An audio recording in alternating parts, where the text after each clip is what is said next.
ang inyong tulay sa himpapawid ng serbisyo publiko. Ang Presidential Broadcast Service, Radyo Pilipinas, Radyo Publiko. Radyo Pilipinas. Radyo Publiko. Kinilala ng pang-international at prestigyosong Asia Pacific Broadcasting Plus Awards 2025 para sa kategorya ng Government Streaming. Ito ay dahil sa epektibo nitong pagsasanib ng mga tradisyonal na media tulad ng telebisyon, radyo at print para masabayan ang mabilis na pag-inog ng mundo ng digital at social media tungo sa mas epektibong paghahatid ng mahahalaga at napapanahong mga impormasyon sa mamamayang Pilipino. Kinilala rin ang Radyo Pilipinas dahil sa patuloy na pag-akyat ng rating. Ngayon ay matatag sa pang-4 na pwesto sa Mega Manila ayon sa pinakahuling Nielsen Radio Audience Measurement Survey. At sa social media, nakamit ang mahigit 2,000% pagtaas ng bilang ng mga sumusubaybay sa Radyo Pilipinas page sa unang bahagi ng 2025. Patunay ito na ang inyong Radyo Pilipinas Radyo Publiko ay tunay na kaagapay ng inyong pamahalaan sa paghahatid ng serbisyo sa mga mamamayang Pilipino. Mula sa aming lahat, sa ngalan ng inyong pamunuan at mga kawani ng Presidential Broadcast Service, kasama ang inyong mga himpilan ng Radyo Pilipinas sa buong kapuluan. Maraming salamat po sa inyong lahat, sa inyong pagtangkilik at pagkilala. Radyo Pilipinas. Radyo Publiko.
Yes, mga igalamay nga daw ka natutanan o welcome to System Parakuban sa atong tulumanong tambayan sa Radyo Pilipinas. Kauban ninyo, Armando Fandekito, mga igala.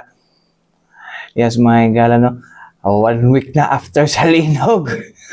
No, kumusta na kaya ang mga tao karon, no? Dito sa area, actually, natay mga madawatan ng mga balita, mga igala, no? Or mga informasyon nga. Palagi nga mo silang kinatay o gito. Well, ang record, mga igala, nagkanamang na record ang ato ang DOST Fivox, mga igala, no? Pero, kuan gihapon, no? Langan gihapon ng uban, mga igala, no? Naiuban dito, mga igala, no? During the time, mga nitay o ang linog, nag-evacuate ang mga tao, bisag wala man nabungkag ilang balay. Ikasagaran dito sa mga community, mga igala, nga na kuanan, kuan yun. Kaning mahadlok kay tungod sa tsunami warning. Kasagaran mo ko taga coastal areas. Dito nakapuyo ba, di ba? So katong mga taga Manay nga nasa coastal areas, mubakwit gid sila padulong gid sa unsa ni? Mubakwit sila padulong sa kaning safe nga area. Pero lagi karon no sa pagkakaroon medyo padayon ang tabang ang ginahatod dito no sa tuwa sa DSWD, no, Department of Social Welfare and Development, and napo dito mga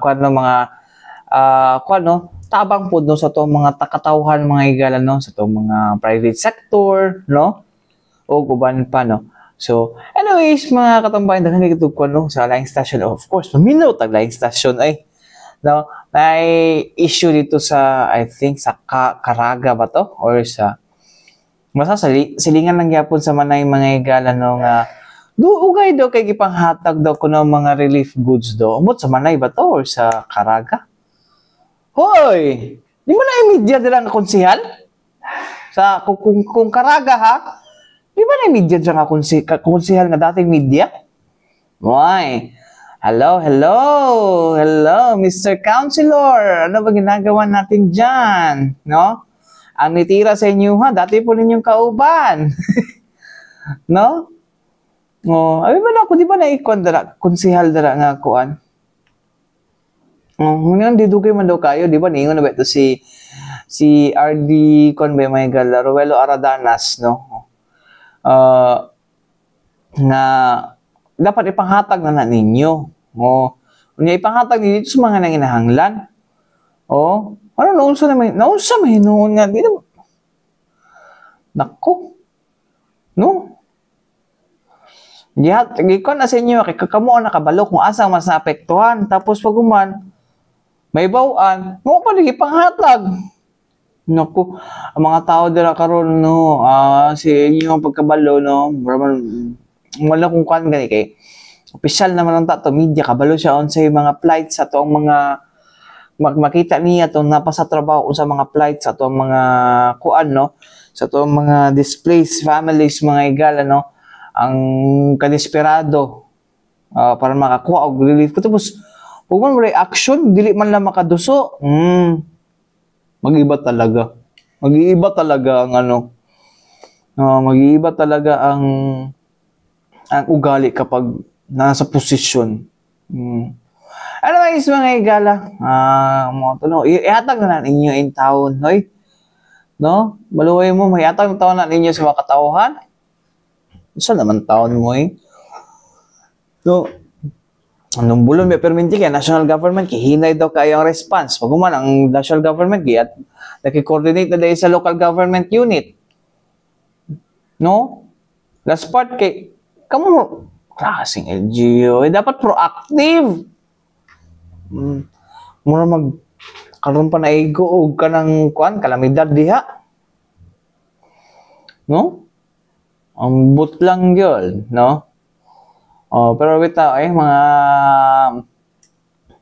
tambahin ka tong issue sa una sa San Ignacio. Kung wala na post, dili dahil ma-actionan dahil kay marag pero kato mo kay sumupoy pagsugod karon mag-isa ka semana na mao gyapon ang issue sa laing lugar. Oo ko ay.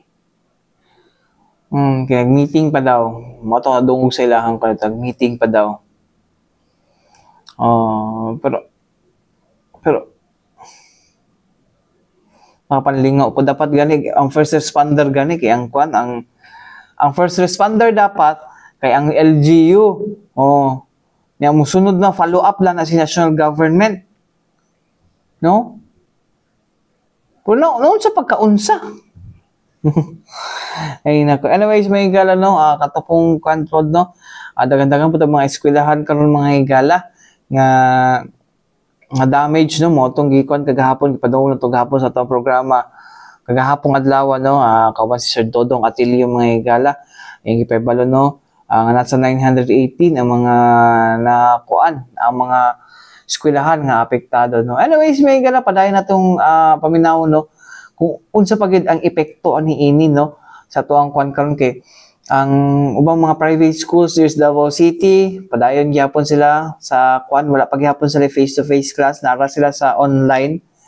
Tapos ang kuan mga public schools until further notice pa no until further notice pa kung safe na ba or dili no. So dagan ng mga choices sa to options sa tong ginakuan sa to ang Department of Education no. Pero kung tanaw na to mga higala kung unsa bang extent gihapon no sa ato ang damage sa ato ang mga schools o sa ato ang education mismo there's Davao region especially in public schools. Ato paminawan balik mga higala no ang pamahayag ni Sir Dodong Atilio mga higala no, or Sir Genielito Atilio ang tigpamaba sa Department of Education 11 no aron sa uban pang ang senaryo na ginatubang karon sa ato ang edukasyon diri sa Davao Region panahon sa kalamidad. Paminawon na to. Ang damage na cause sa earthquake, pila ka schools na ata dinhi sa Davao Region o pila kaya ka percent ana ang affected? I'll just give you na lang the effect per fraction. Ang atong number of affected learners is 114,820. 114,820. when we say affected sila because of, number one, because of the suspension of our normal conduct of classes. Kay right immediately sa dihang gipahiluna natagantama na to ang tremor, ang lihok sa yuta, ground shaking, nagsuspend man dayon ta og the LGUs have suspended classes, and then of course we are duty bound to respond in the affirmative. And then out from that 114,820, naka-record po ta og mga injured learners. Happily speaking though, that the injuries are just minor, really good major. We have 215 ka mga bata. Number of classrooms with minor damage is 3,806, katong gisulti na ko kaganina, 3,806. The number, katong major damage, kinilahi po niya, may minor, may major damage. Ang major is 787. Pero katong totally damaged na gyud, naghatag na to kaganina is katong di na gyud siya magamit nato, no? Then we have facilities nga nakatagamtam usab og damage, like say mga chairs nato 4,133. Then ang ancillary facilities 352. Ang number of damaged learning materials 3,653. And atong IT equipment nga na damage is 1,036. So that's how huge the effects are. We cannot say though that the second tremor has added additional number, but everything were taken after the second tremor shook the ground. So katong human sa doblet, no, ay continuing maguning effort nato sa pag-gather og mga data. So sa pangutanang all schools are affected, we would say yes, all the schools were affected. In fact, we suspend the classes after the shaking. Sir, clarification na katong na-mention na quick response funds, pila ang available o asa gikan ni Sir, Secretary of DepEd or DPWH? I'm from DepEd, so I cannot say something for DPWH. DepEd. So pila Sir ang available funds? I'm not privy to the amount, but it's a huge amount. But it covers the entire country. Sir, ang pag-shift sa mga schools to blended learning very abrupt. And this time, Sir, unsa ka ready ang mga materials? I would like to respond to you that the COVID experience taught us a lot. So kung may abrupt ang employ, abrupt maybe because of what transpired, because we cannot foresee and foretell that there is ground shaking happening. Pero ang pag-shift niya na immediately, murag nahimo na siyang parte sa istruktura o sistema sa departamento because of the COVID experience. If you can remember, if there is a calamity, say for example, dili lang ning linog may tabo, natay usog na buldak sa ulan, doon ay mga pagbaha, we do not actually suspend the conduct of classes, but we shift to the employment of alternative learning modalities, pareha aning blended and online kung kayahon siya. So dili na ni bag-o sa DepEd, dili pod ni siya kanang murag kindergarten implementation lang, because we have went through a lot already before we have implemented this because of our experience duha ka ground shaking incidents. So Sir, learning from your COVID experience, paano ninyo gina-address karon ang materials na dapat gamiton sa mga students? Ang modules nato are present in the homes of our children. Naka-ready na sila din na.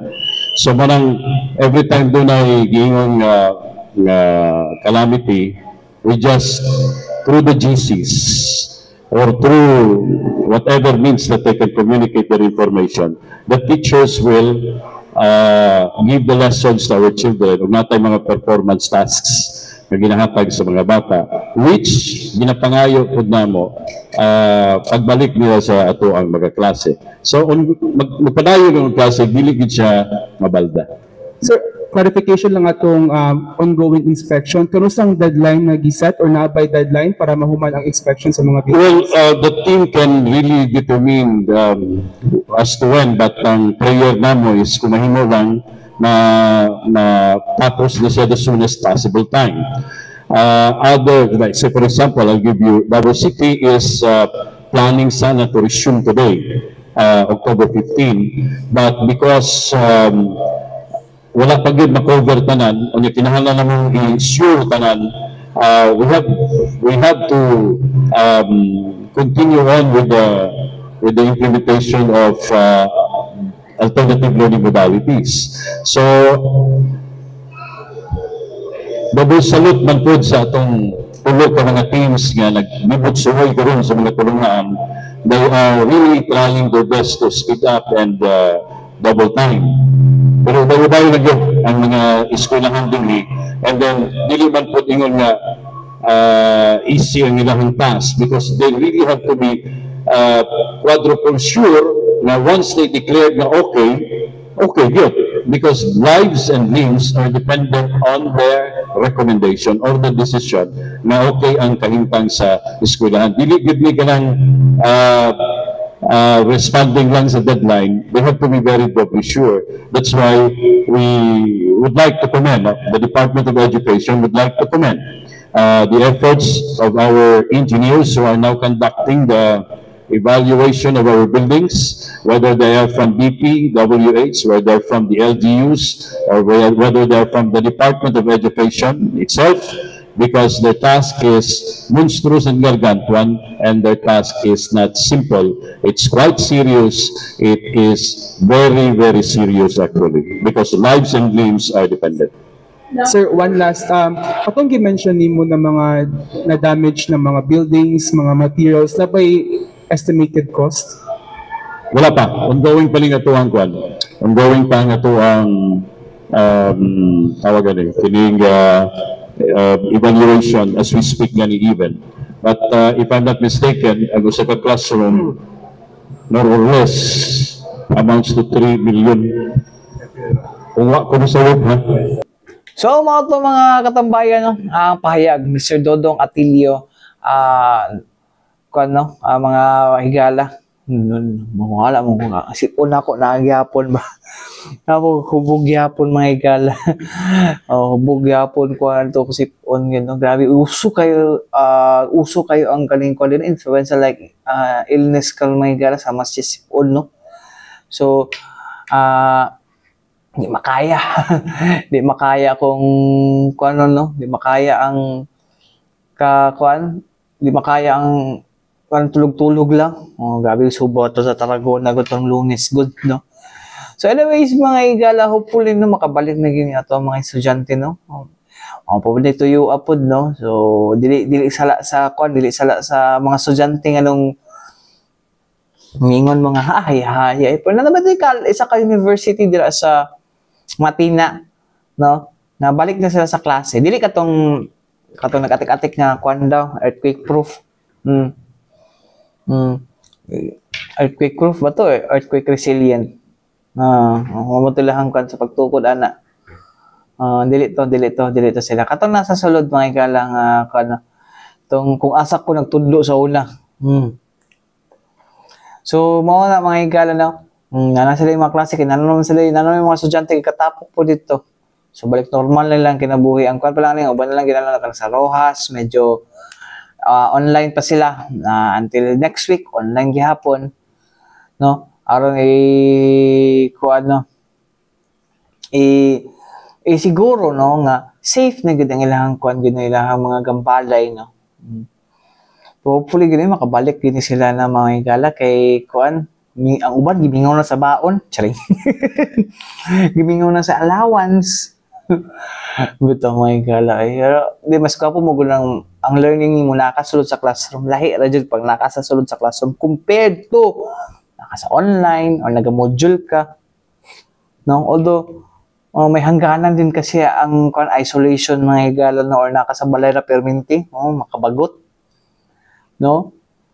Gusto po yung makakita po mga laing tao po na nakapalibot, dila kay imong mama, imong papa, imong ate, imong kuya, imong kauban, o inyong katabang. Diba? Kung na katabang. No? So, mukha ka. Pero mga na sa kanang mga higala, ginasiguro lang yun sa DepEd mga higala, na ato ang mga, kwan lagi, mga na, luwas sa ato ang mga gambalay nga pagkaklasihan sa ato ang mga estudyante. So, anyways mga higala, balik kita man lang sa mga importante painumdum niya to si Bianan. Balik kita mga higala din sa to panaguban sa tuntulumanong tambayan sa Radyo Pilipinas. Kauban ninyo Armando Fenequito mga higala. Yes mga higala, kamusta no? Kamusta ang kainits gawas? Mawawukan ko problema karon ba patanayo sipon programa kainits gawas mga higala makaluya. Makaluya gid makaluya gid kayo mga higala to ang panahon karon no. So ay, kanang kuan kay ta, kanang kanang mo na yung dahilan sa sipon mga higala niya. Pagkagabi muulan o kusog, bubundak, bundang mandayon. Pero magsakit na ka, subawan na ka. Ay, wala mga higala karon panahon na no. Ito pakusgan na to immune system, pahulay gitag maayo gid no. Mo nang sa daw kuno sa makapakusog sa immune system, kaunog ka ng mga gulay prutas, char. Tapos coke, charing. Joke lang, joke. Kayo naman, di na biro. Okay lang ko kung tawagan eh.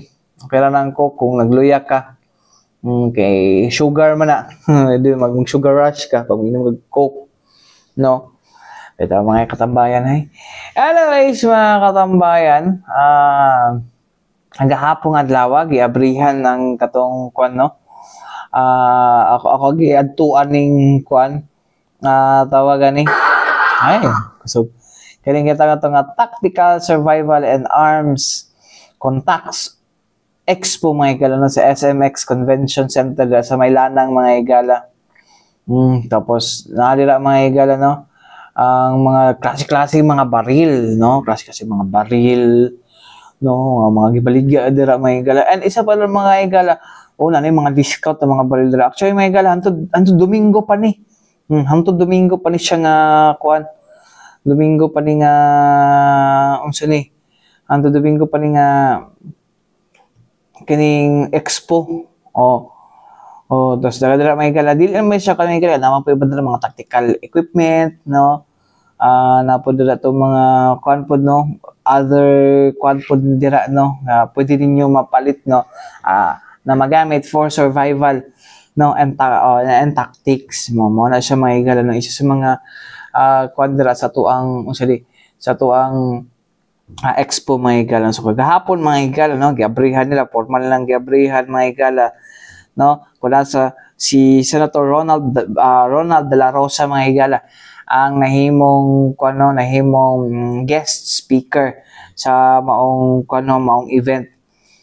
So anyways mga higala, dagan-dagan sila offer nila no, apil na pud dira mga higala no, nana pud dira ang processing sa to ang mga firearms license like LTOF kana license to own and possess firearms. Kung gusto nimo dala-dalaon sa gawas, natay permit to carry outside residence o PTC4.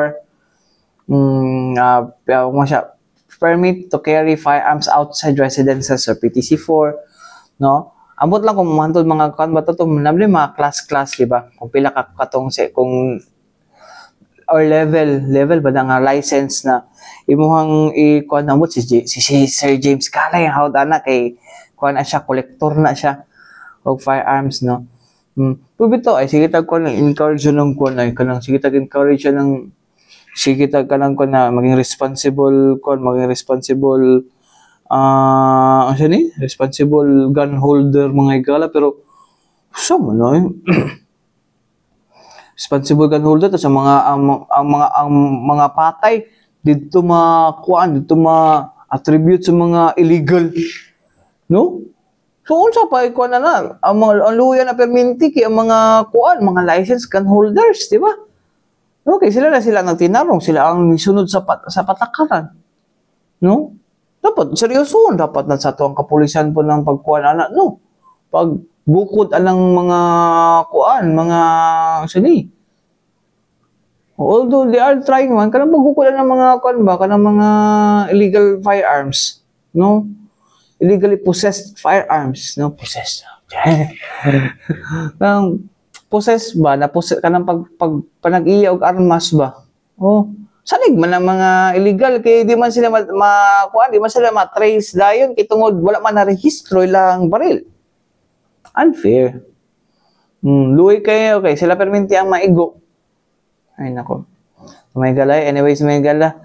Maglangan ako nang gi-advance ako ang ako sulti unya no. Ato pabinaon mga igala no. Ang mga igala no, ang Deputy Chief Executive Officer sa Arms Corps Global Defense mga igala no. Na si Ma'am Gina Marie Angangco o ang of course mga igala no, ang mensahe sa tuang senador mga igala Ronald Bato de la Rosa mga igala kabahin sa maong event. Paminaon nato. Out is survival.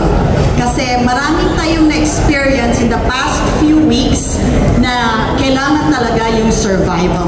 So when the earth trembles beneath us and the skies unleash their fury, one question echoes louder than any siren.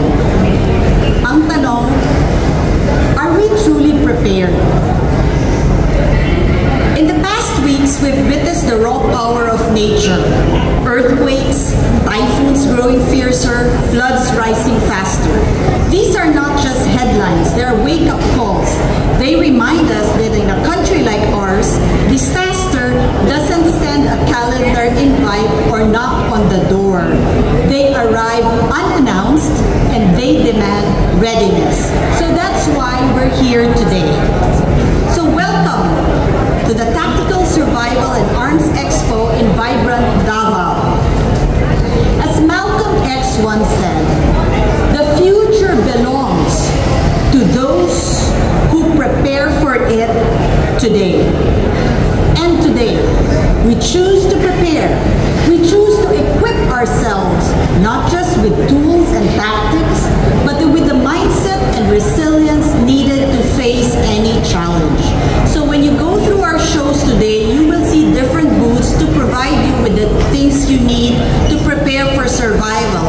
And if you're interested in lessons on survival, you can check out the booth of the reservists of the RCDG here in Davao. They're over there behind us. Okay. So TAX is more than an expo. It is a movement, a rallying point for thinkers, doers, and defenders.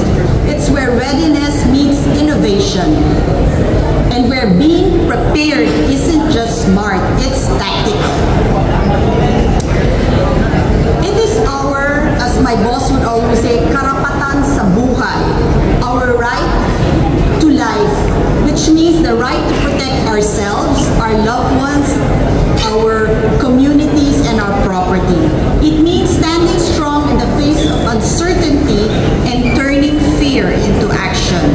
So let this event be more than just informative. Let it be transformative. Let's not be survivors. Let's not be survivors. Let's be strategists. Let's be protectors and be prepared. So hopefully this event will be not just impactful but also tactical. So daghang salamat at maayong adlaw sa tanan. How to survive? Kailangan natin ang tactics at saka arms to survive, di ba? Survival plus common sense. My warmest congratulations to Arms Corps Philippines on the 25th Tactical Survival and Arms Expo. Today, as one community, we celebrate innovation and craftsmanship. More importantly, however, we celebrate trust, discipline, and and responsibility. Alam ko at alam nyo rin, marami ang hindi nakakaintindi sa ating. Kung sa Bisaya pa, daghan, di yun makasabot. There are still those who equate gun ownership with danger and fear.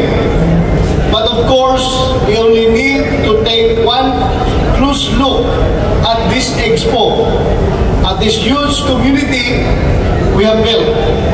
And then we are bound to realize responsible gun ownership makes all the difference. Responsible firearm ownership is not the enemy of public safety. It is partner. It is its partner. Perhaps many of us are disappointed in the prevailing misunderstanding or misconceptions regarding firearms ownership in this country.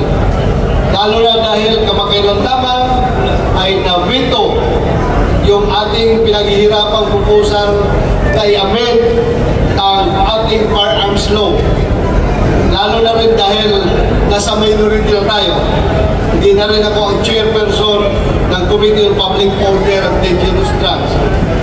Sayang pero hindi tayo magpapatalo dyan. No politics can throw shade on my passion. Like a true champion, I shake off the dust. I rise again and I reorient ourselves back to our shared target, as we always do. Eyes on the prize. Let me assure you, I will never stop fighting what is right and fair for responsible gun owners. Proposals and bills may be vetoed, but my commitment to the community is not subject to anyone else's approval. I will never waver. This experience only strengthens my resolve to continue working with all of you, manufacturers, enthusiasts, sportsmen, and law enforcers alike. Tutulong pa rin ako sa pagbabalangkas ng mas maayos na firearms law. Legislation that reflects both the realities on the ground and the rights of responsible citizens. I will continue to be a true advocate for the vision we all share. Isang Pilipinas na mas ligtas, mas matatag, at mas disiplinado. To all gun enthusiasts, sports shooter, and defenders of responsible firearm culture, I am with you in this. Together, let us keep our passion burning and our sense of responsibility intact. Let us continue to aim not just for precision in the range, but for peace and order in our nation. Padayon ta, mga igsoon, o God bless our country, the Philippines. Thank you. So, mao to may na ang kuan no. So, mao to ang ato ang mao to mensahe may no ni Arms Corps Global Defense Incorporated Deputy Executive Chief Officer nga si Ma'am Gina Marie Angangco mga higala og ni Senador Bato de la Rosa mga higala no. So, mao to mga higala no. Isa mo gusto mga kuan karon mga higala no ang survival nato ba no. How to survive karong panahon na may gala in terms of calamity. So dapat agad mga kahimanan no. O dili ta maggud og harmas no. Panamo giuban gud mga higala no nga ang kuan nato mga higala no ang instinct nato ba nga depensahan ang atong sarili no against other kuan pud no. Other kaning mga daotang elemento. O dili pa nandingon nato, di man nato na makita. No. Kaya mga daw tag elemento mga higala, especially karon mga higala no nga kuan na pod huy tunga sobrang das tunga day sa October day mga higala no. Exciting. Excited ako sa November 17. Pero bitaw joke lang. one month to go. No, 1 month to go. No, pero bitaw mga higala kaning kan ba no nasayang tong pag kuno tong pag amendment sa katong firearms law mga higala no nga makapanagi sa tong kuan na veto na mura pwede na makakuan ka Panagiya ko tong kanang long firearms. Tamihin mo gid may gala kay mo man wisdom sa tong presidente pa na, pero ang kwan pang depensa ra man gud unta to. Pang depensa ra unta to sa to ang kwan ba no. Anyways, may gala ako wag ko question if if the firearms holder mga higala no, wag ito problema na nga. Musulod gina na sa patakaran. Musulod gina sa patakaran. Isa na sila gipirmahan, no? Kay kabalo sila nga ang kanang firearms license mga higala, no? It's just a privilege. It's not a right, no? So anything pag nakibuhaton anay mo ang firearms, bisang imo pala na itutok, no? Sa ngalan nga naghatag kag kahadlok, wala na i-revoke. Pwede na i-revoke. And mo ang kwan sa to mga mga gun sa to mga kanang legitimate and licensed firearms holders mga higala. Pero ang pagpanana mga higala problema kay ang kana laging mga illegal. No? Sa karon mo yung mga tawagan i-display. Nga pag ando wa day kuan. O kani makakuan-kuan ni mga higala kay nagsalin natin na isa ka kuan na. Amot na pabata siya sa kuan na pabata siya sa mental naga-drive og tricycle mga higala no. Iyang ginapangalanda ka na kay hang anak graduate og Philippine National Police Academy. Sabi mo takin-takin na niya pero hindi yung armas. Uy, di ba na pwede? Di ba na pwede dapat kuan gaya na nimo. Itago na nimo sa isa ka safe nga butanganan, no? O sa usa ka safe nga lugar, no? Pero ang kuan ato kay murag ang ginagawa nato kasi kanang mga MR mission order. Ha? Napabalay na karon. Pwede pa balay na. Bitaw well, siguro saliki ang anak official na. Pagkaroon ano ko siya nakita kayo. Siya nakita. Sige na mag-checkpoint ang kuan, Tugbok Police Station. O checkpoint lang kung kalit ang ondo. Merisi. Kung na sa Tugbok Police Station, kalit lang checkpoint diha og kuan ondo. Usay hapon, usay buntag, mag-checkpoint ka ng buntag na nasa mid-kuan god. Kanang busy kay mga tao, mag-checkpoint. Alas 9, alas 8. Siguro nung dahil lang, nung wala nato siya nag-drive o karon tricycle. Ay, nako. Ito, pakita-kita na yung baril diya. Abalumi nga, anak kag pulis. Kabalo ko nga, suportado kasi mong anak. Di na mo kinaraya pamog. Dako anak PNPA dila sa imong tricycle. Di po mo patakita pa di mo tagbaril. Ayo, anak sir. Ako sir, di man sa pag-concert kay ako sir, igsuon lang po ko og kwan sir, PNPA graduate. Yang classmate gani karon ang kwan city director.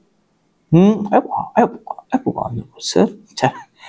Bitaw kanang armas kanang kwan gani tago gani ako ang idol gani dira sa transmitter karon no nga kwan sekretary kayo sekretary kay butang-butang pusil di ta kabalo pero lisensyado ha. Pero mo lagi kuan lagi may gala no sa makita nimo may gala sa mga taong kuan gyud no parang mga hate mo o mga legit mga higala ba no. Kung ikaw legit firearms holder ka kabalo ka sa patakaran. No, mo na siya idol kay kabalo mo na siya kay naman na siya mga PTC4, LTOP. Kabalo gina siya nga di dapat niya na ipasaya-saya iyang baril. No. Pag itong mga way lisensya, mo na og kuan may gila ko kaysa pa itong way lisensya mo pa mga hambugiro. Diyos ko di nyo kan mo pwede mga higala lindot na mga higala dila sa tax mga higala no sa SM kay kung nakay kuan mga higala pwede nimo ma-process ang imong LTOF mga higala diha sa kuan na nadala po neuro medical nanan po na diha sa SM mga higala no. Okay para masiguro nga lisensyado kapag humani mo palit si mong baril di ba. Taw mga higala tama di sugod na di karong adlaw ang SM 3-day sale no. So kung na kay purchase na 1,000 mo naman tong gikuan no. Purchase na 1,000 pesos mga higala no, sa department store no og sa uban nila mga affiliates mga higala no, na kay chance, no, or na kay one raffle ticket, mga higala, no, para makadaog sa ilahang Suzuki Jimny 5-door, mga higala, no. So, pero kung kwartan, wala pa may dugay pa kayong kan. So, sweldo to ni Agi, igora igora ni Aki. Ito, ay, Becky namin. May mag-sponsor. Ito, may galayo at ay kong oras. Sa ngalan, sa Tibok Pwersa, sa Diyang sa Radyo Pilipinas, Radyo Publiko daw may galaw ko yung nakauban, Armando Feniquito. Alang sa tambayan sa Radyo Pilipinas, hanggang sunod na sa dagang salamat ug maing adlaw, kanatutanan.